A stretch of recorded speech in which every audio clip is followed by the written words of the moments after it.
the Secretary of the Army, Dr. Mark Esper. Hey folks, how you doing? Hi, how are you? Doing well, thank you. Please have a seat. Okay.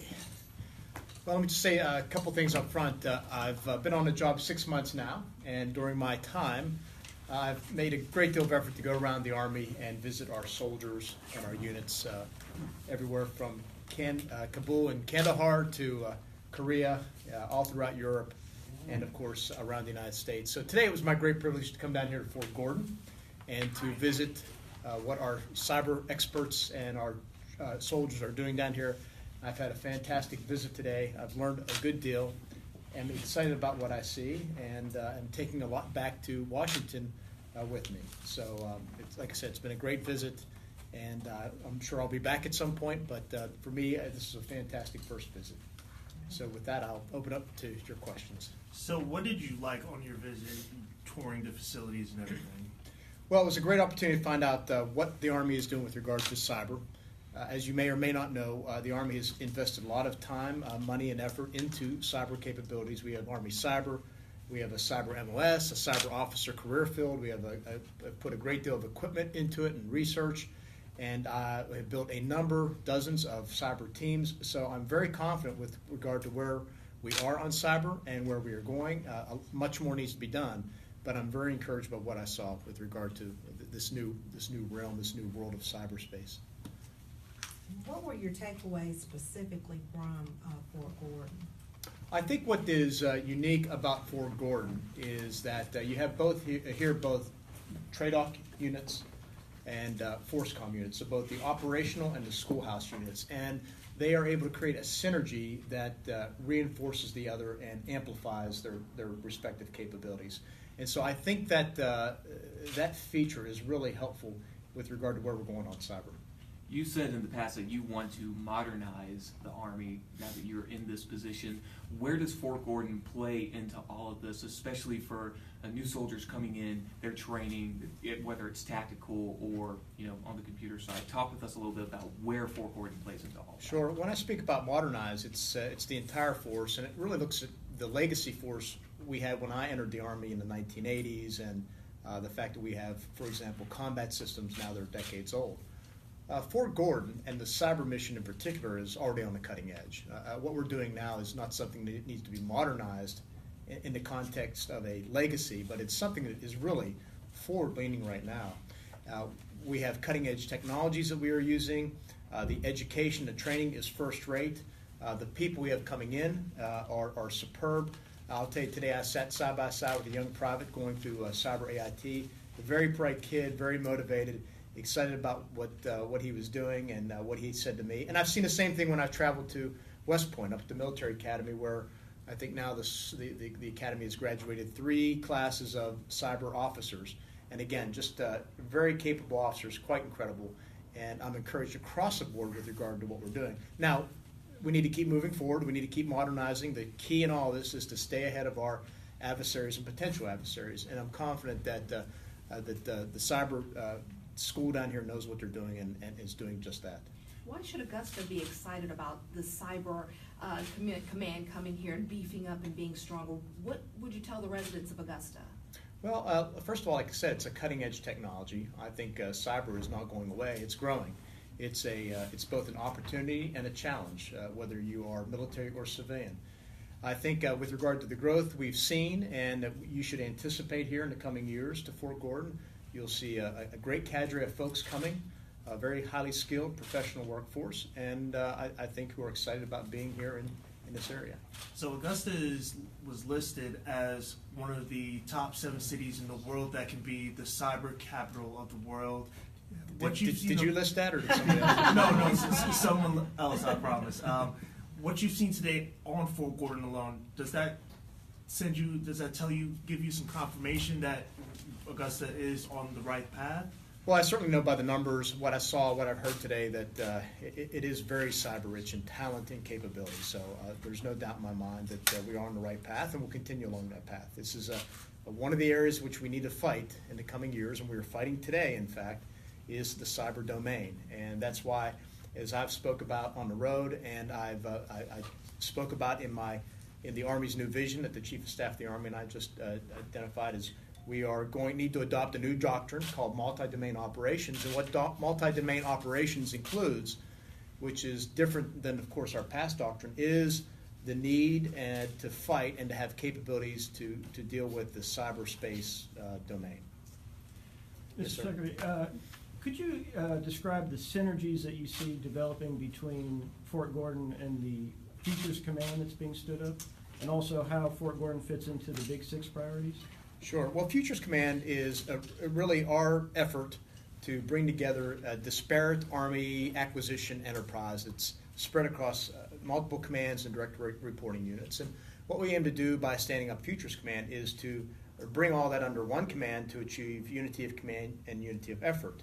And the promise is that sole commander will be able to knit together from the concept of a future fight all the way through the idea of a new technology, all the way through to research, development, testing, production, etc. So how will our cyber force benefit from that?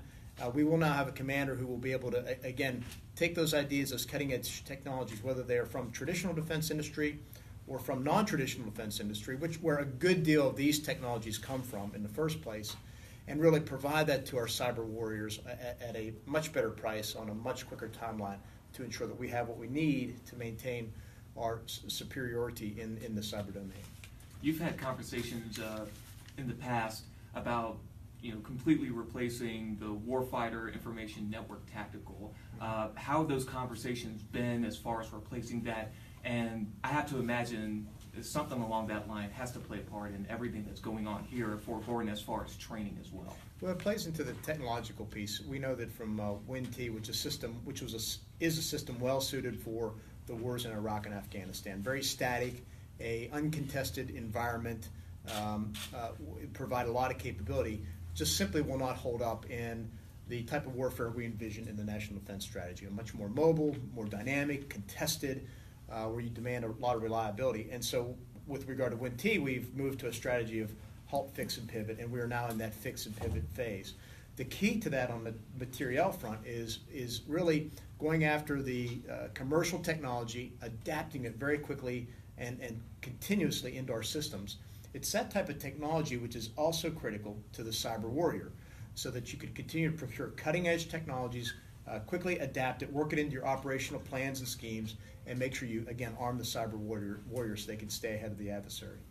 Readiness, modernization, and reform are your priorities. Why are those your priorities? Well, readiness is first and foremost because we are, making great progress on coming out of a trough of readiness that was due to, on one hand, declining budgets. On the second hand, we were engaged as we were in Iraq and Afghanistan. So now we're rebuilding readiness toward the high-end fight, and we think it will take a few years to do that. That's number one. Number two is modernization. So once I reach that readiness plateau that I want to maintain, I'll pivot to modernizing the entire force, moving away from the legacy that we've had now for a few decades in combat vehicles and aerial platforms into the next generation, which will include a lot more autonomy, a lot more robotics. And to do that, I need to reform the Army. I need to find ways to free up time, money, and manpower to put back into priorities 1 and 2. And that's a big challenge right there. Big job. How are you helping families that are transitioning to become a part of the cyber command, the cyber world? How are you helping them? Has there been a focus on them? Well, I'm focusing on all families. Being an Army spouse is the toughest job in the Army. Being a child of a service member is very demanding. It's not an easy life, but it's one of great opportunity. And so we're taking great care in that. It's, we like to say we recruit a soldier but retain a family.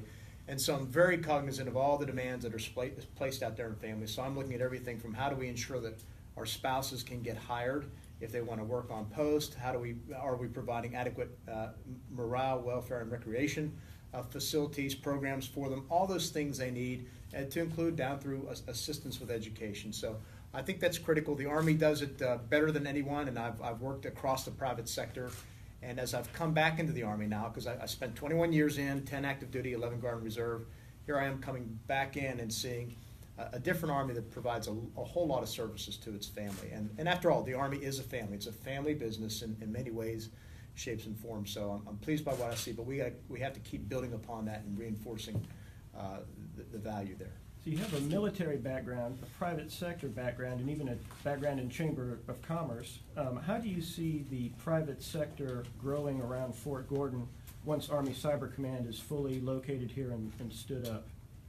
Well, I think that depending on what business you're in the private sector, you tend to look to where the government is going. Clearly, for the Army, this is our cyber center of excellence. If you have an interest in that business, if you are a vendor, you want to have a technology, obviously, or if you're looking to hire or tap into the highly professional workforce we have here, I think there are a lot of opportunities. And I think it's also important that the school, you'll see the schools should respond as well in terms of how we teach our kids, whether in community college or in local schools, because again, you have a great employer here in the Army, and it's not just the Army, we have all services here as well.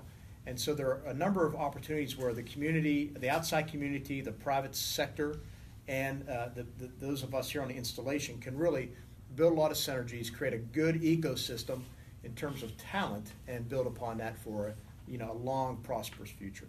Excuse me, ladies, last question. Well, what are you going to tell the people in Washington from your visit here? I'll tell them I had a great visit at Fort Gordon. The folks down here in Georgia treated us well, and I'm very excited about the future. Okay? Great. Thanks, folks. Appreciate it. Have a good day now. Thank you. Thank you. See you.